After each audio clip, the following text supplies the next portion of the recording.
Hi, this is Dr. Gregory Sadler. I'm a professor of philosophy and the president and founder of an educational consulting company called Reason.io, where we put philosophy into practice. I've studied and taught philosophy for over 20 years, and I find that many people run into difficulties reading classic philosophical texts. Sometimes it's the way things are said or how the text is structured. But the concepts themselves are not always that complicated, and that's where I come in. To help students and lifelong learners, I've been producing longer lecture videos and posting them to YouTube. Many viewers say they find them useful. What you're currently watching is part of a new series of shorter videos, each of them focused on one core concept from an important philosophical text.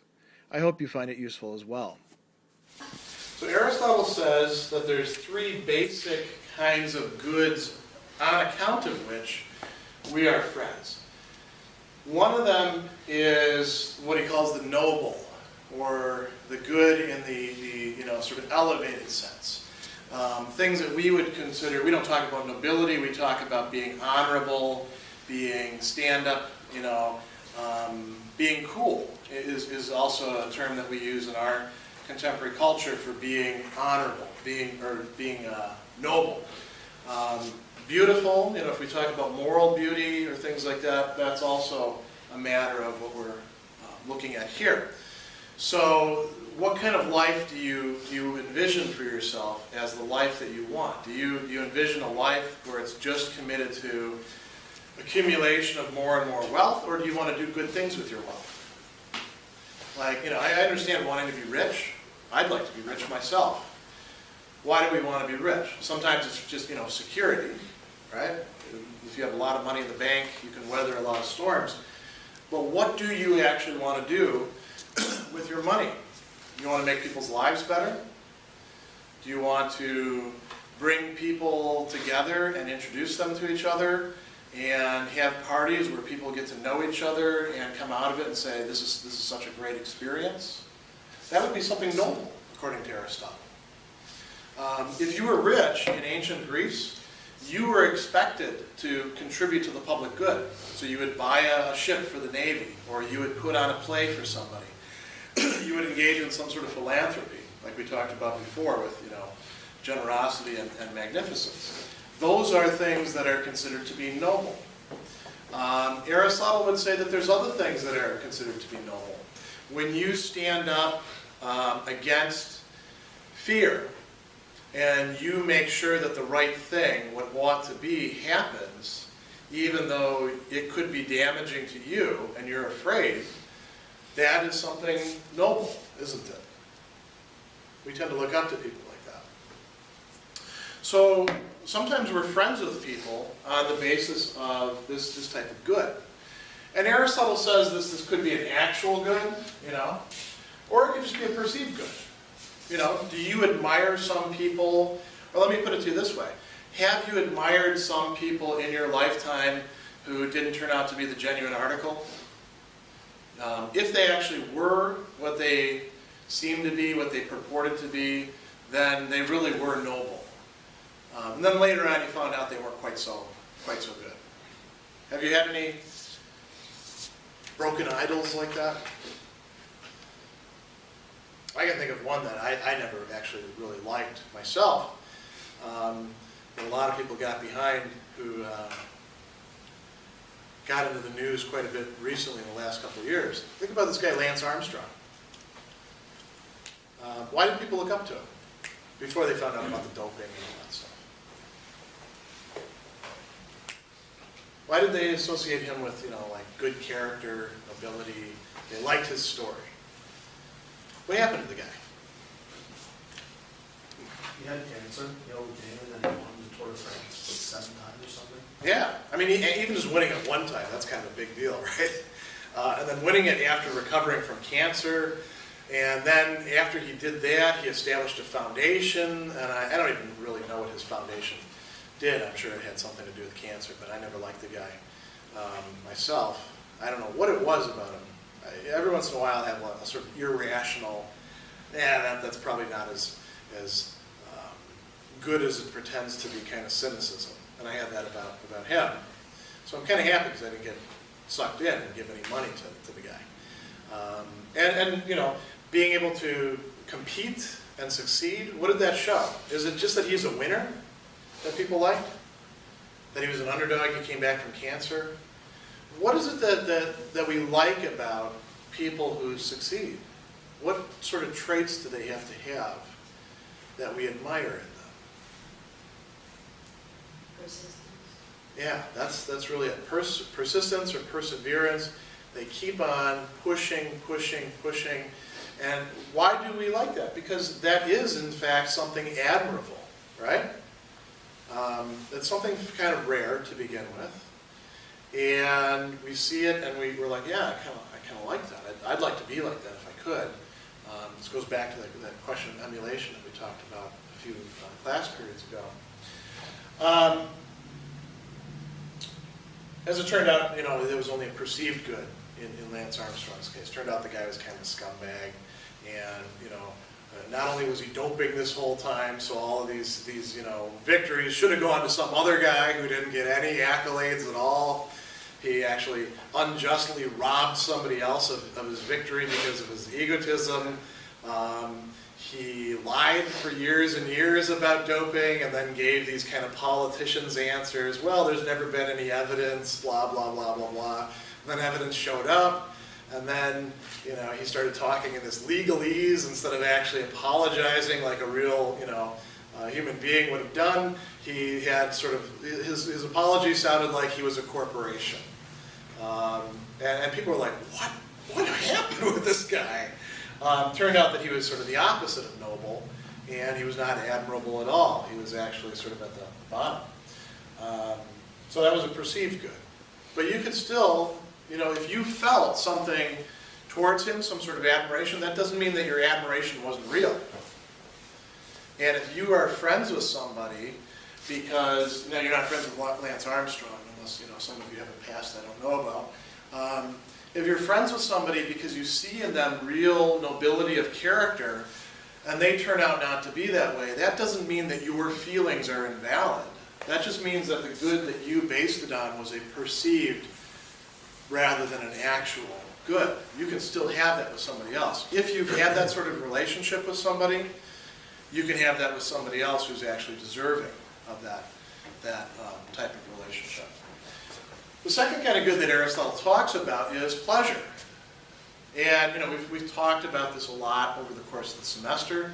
There's lots of different kinds of pleasures, ranging from, you know, gourmet coffee. You know, we shelled out and bought something kind of new, and it tastes almost like, you know, like flan, which is good because I like dessert. To, you know, the music that you have on your iPod or your phone, that's pleasant as well. Also, I mean, you could have some sort of weird fetish about Post-it notes, I suppose, you know, or make a decorative thing that could be pleasant. Some people like drawing on, you know, on the chalkboard with chalk. There's all sorts of things that we find pleasant, all sorts of things that we find unpleasant as well, you know. And what about friends? Are there some people who you're friends with just because you enjoy their company? Yeah, and that's okay. Not every friendship has to be, you know, the highest, most complete form of friendship where you know that person inside and out and admire every trait of their character and they admire every trait of your character, and you're spending your time, you know, just reveling in your own moral goodness and, you know, volunteering at the soup kitchen together and go down the whole list, right? They don't all have to be like that. As a matter of fact, it's pretty rare that you have friendships that are totally at this level. A lot of times we're friends with people because we like them. We enjoy hanging out with them. What are things that could make us like somebody that way? If they're funny, right? Do we like funny people when we're not the butts of the jokes? Some people even like to be made fun of, believe it or not. And if you get a person who's good at making jokes and the other person loves being the butt of jokes, I suppose they'd have a good, pleasant friendship. What else do we find pleasant with friends? We brought up hanging out. What is that like? That's definitely not doing something useful, right? Where you're gonna like get tickets out of them or you know, a job. You hang out with people because you actually enjoy their company. What do you like about your friend's company? It's just a great way to pass the time. Good spare time. better than doing it by yourself, right? When you guys hang out with your friends, this is something to think about. What pleasant activities do you engage in? Is it talking? Is it watching TV together? That's enjoying something, right? Commenting on it, making jokes about the people on the TV. What else do we enjoy doing together? Party. Yeah, people like drinking together. Well, they do all sorts of other things too, right? Some of that can get quite out of hand. But there's a reason why bars exist. If you were a totally rational individual and didn't need sort of the gregariousness of company, and you wouldn't actually be totally rational either from an Aristotelian perspective, but let's say you were just thought it out yourself. You go out to a bar, how much does a drink cost on average? Let's say you tap beer around here for a pint. $4? $5? Now, think about this rationally. Wouldn't it be just as easy to sit in your dorm room or your house, or even, so long as it's parked and your keys aren't in it, in your car, and go to the liquor store or, the grocery store and buy yourself a six-pack and, maybe like even invest in a pint glass. If you really like having the pint glass in your hand, and just pour it for yourself. If you like Guinness, for example, right? You get a six-pack of Guinness for as cheap as, $8.99 or something like that. You'd be, saving a lot of money, wouldn't you? Compared to going out to the bar. Is it sitting in the stool that you really like? Well, you could sit in a stool at home too, couldn't you? I mean, you could go down the list with this. You see where I'm going. What is it that people like about going to bars? Other people. Company. Hanging out. And it doesn't even have to be like engaging in deep conversations. It can just be sitting next to somebody else quietly who you know. Do you guys remember, it's a very long time, do you remember that show Cheers? The song was kind of famous, everybody knows your name, they're always glad you came. That is a set of friendships that are based on pleasure. Sexual relationships are, hopefully, matters of pleasure.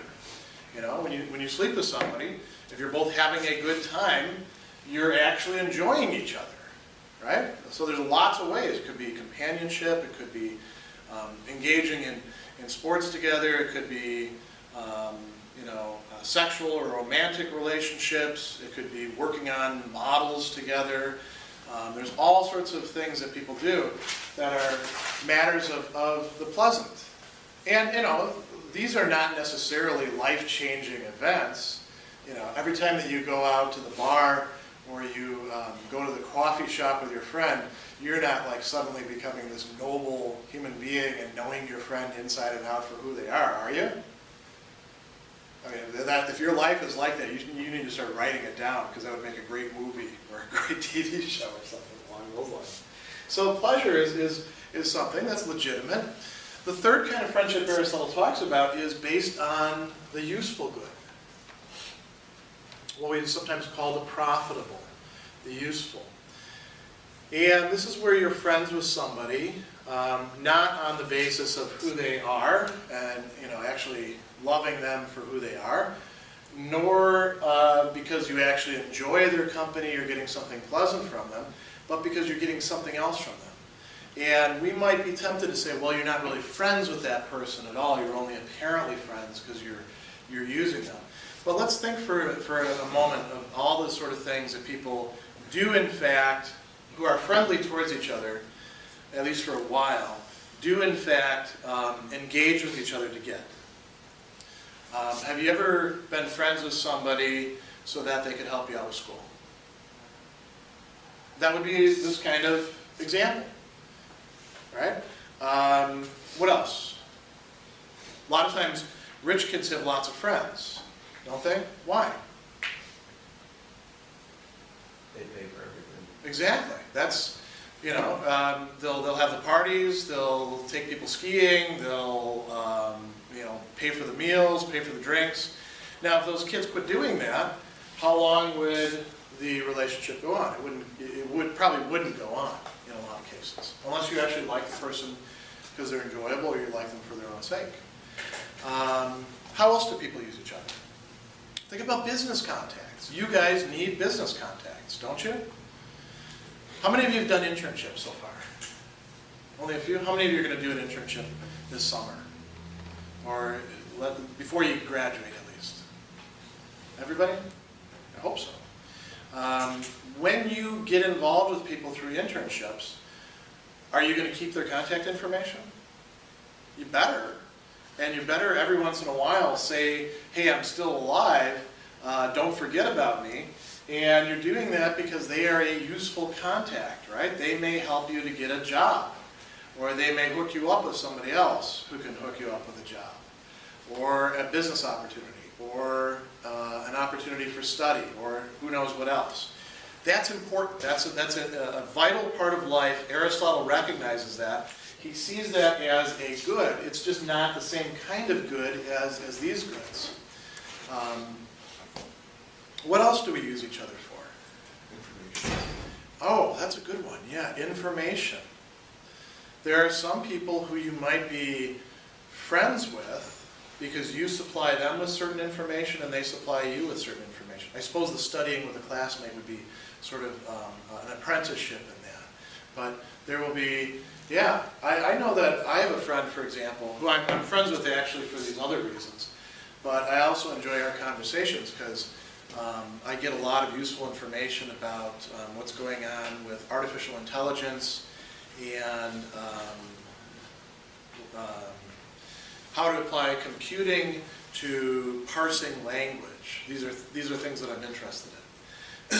I have other friends that I'm in contact with in part because they stay on top of other things that I'm interested in. And you probably have things like that as well, right? You know, conceivably, you could be friends with somebody and stay friends with them because they know what's going on with everybody in your old social circles, like your high school circles. And you find that information useful, right? Aristotle's not saying that any of these are bad. As a matter of fact, all of these are good. But there is a order. This is the best. This is better. This is merely good. And if you have to sacrifice one to the other, you would probably want to sacrifice this to this, or this to this, and not the other way around.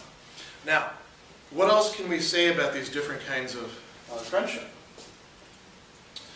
Well, which friendships are going to be the most lasting? Yeah. Virtue. Yeah, and why? Because they have more meaning than everything else. Everything else is kind of like superficial. Yeah, more superficial. Yeah, I guess. I mean, you know, if somebody, you're friends with somebody because they can actually get you a job, we tend to look at that as being superficial, but jobs are important. That, you know, you're going to provide for your family with that. But yeah, you're right. There's a greater meaning. And notice, too, Aristotle says something else. With this kind of friendship, we are friends with the person. We feel the way that we do towards them. We feel that goodwill towards them. We love them, in some sense, for their own sake, for who they are. In these cases, we love them for what it is that they can give us. We're not really loving them for who they are in their personality. There are aspects of their personality when it comes to the pleasure thing, like if somebody's a good joker, or you like the fact that they always have the right thing to say, or something along those lines. That is more rooted in their personality than just usefulness. You know, usefulness is like being in the right place at the right time, being able to hook somebody up with things.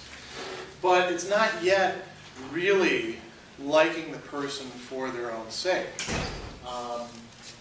So that's a key element.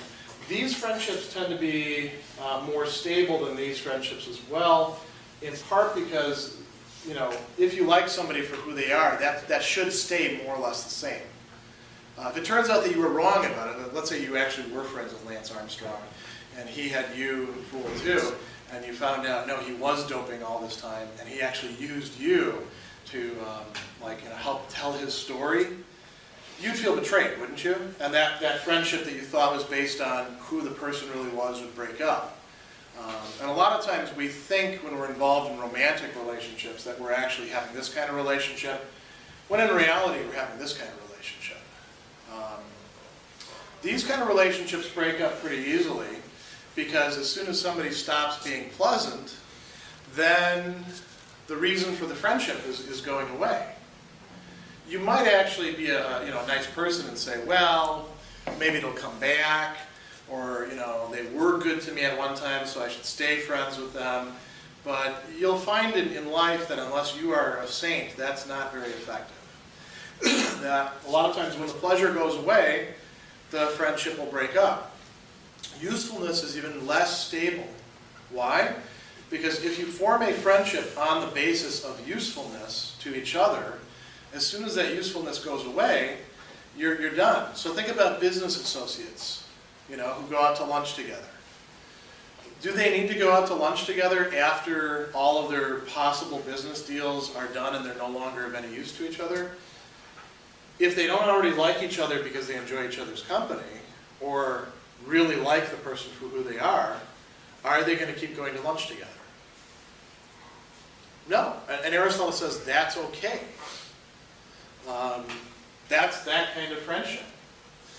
Now, notice one other thing that he says too, and then we'll talk a little bit more about friendships of utility.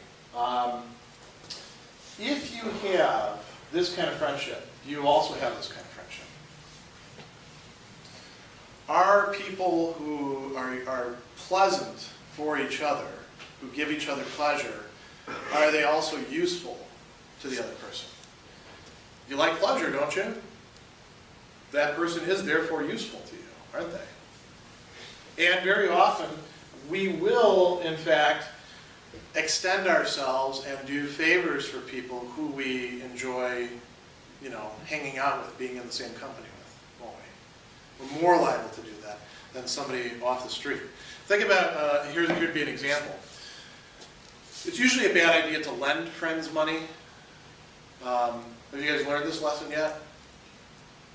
See if you recognize facial recognitions of that. It's a bad idea because then you're placed in this debtor-creditor relationship, which is a little bit different, and it's no fun to have to ask your friends for the money that they owe you. If they're a good person, they'll pay you back right away. But a lot of times you find out that people aren't good people when you loan them money, and then they don't pay you back. You're better off, and not just money, too, books also.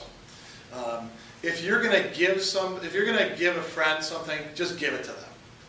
And then, don't worry about whether you're going to get it back, because then it's a lot less hassle. But if you find somebody pleasant, if you enjoy their company, are you more likely to do something like that for them? Are you more likely to give them a loan when they need it? Are you more likely to give them a gift when it would help them out? Yeah, because you already feel good towards them, right? So the pleasant friendship includes the useful friendship, Aristotle says. Now what about this highest form of friendship, where you know who the person is, you like the kind of person that they are.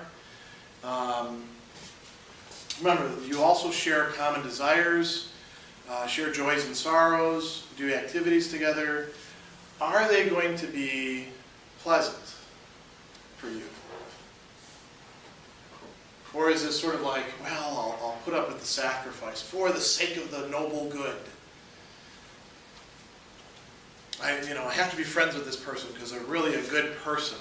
I don't like hanging out with them. They irritate me. I get no pleasure in their company, but yet I'm going to spend lots of time with them and commiserate with them because they're such a good person. Does that make sense? No? I mean, if you were like a super Nicomachean, I suppose you could do that sort of thing, but not too many people are. No, generally if you like the other person's character, you enjoy being with them. That's how you can tell that you have good character, that you actually like being with other people who have good character. They don't make you feel bad because you look at them and you're like, yeah, they're pretty good people and I'm not a good person. I feel kind of ashamed. They don't make you feel like that. They actually make you feel kind of happy. It's enjoyable to be with them. And they probably should also be willing to to share with you the things that are not all about good character. They play, you know, pickup games with you. They hang out with you. What else do we have? They eat with you. Those sorts of things. What about usefulness? Are friends who have good character going to also be useful for each other? Oops. What do you think? Will they extend themselves to open doors for somebody who they also recognize to have good character? If they don't, there's something really wrong with them, and they don't actually have good character. Part of what it means to have good character is to try to promote other people's good, isn't it? And if I have good character and you have good character, and I can write a good letter of recommendation for you, you think I would actually say, well, no, we only have this kind of relationship. It's all about your moral nobility and my moral nobility. I'm not going to actually do anything useful for you. You'd look at me like I was nuts, wouldn't you? Wait a second, if you actually like me, you think I'm a good person. What, you're not going to write a letter of recommendation for me? Or make a contact for me? I'm the person you should actually be doing that for the most. And actually, when I write letters of recommendation, I tend to put in quite a few things about the person's character, if I do know anything about their character. You know, like traits like perseverance. I particularly like that. It makes sense that this would actually encompass all of these other things. Now, here's sort of a little capstone question to bring this all together. Can a bad person be a good friend in any of these senses? Not just a morally neutral person, a person who actually has vices. Well, you're not going to like them for their character, right? So they're definitely not going to have this kind of thing. But what about pleasure or usefulness? Yeah? They could be useful. They could have a certain set of skills that you want or need. Yeah. Aristotle thinks that they could have these, but a bad person is going to be less reliable. They may actually, be able to give you pleasure.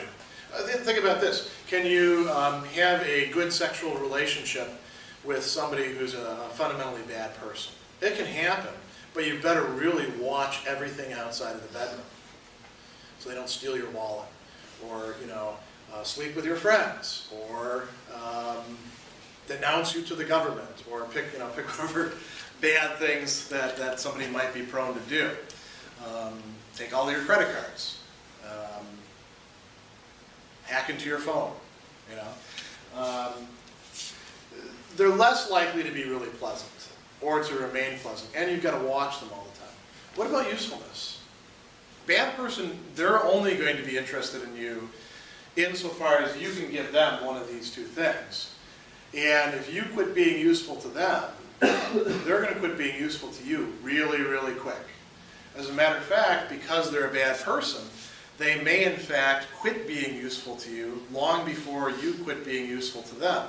They tend to be the kind of people that we call free riders. Have you heard this term before, the free rider problem? If most people are generally following the rules and being good, you'll have some people who say, well, if I do something bad, it's not going to knock the whole system down, so I'll do it and then I'll get away with it. It came from riding the subway. It was like the honor system. Not everybody would be checked all the time. Some people would ride for free. We used to actually do this in Germany. We call it the Freibahn. If you got, as opposed to the U-Bahn. If you got caught, there was a fine, but odds are you probably weren't going to get caught. So I knew people would do it all the time. Those people would not be good friends. If somebody is going to do that, do you want to have a relationship with them that's based solely on usefulness, that you don't have like some sort of contract to enforce? Probably not. So the character of the person matters not only for the high end, but also for the low end as well.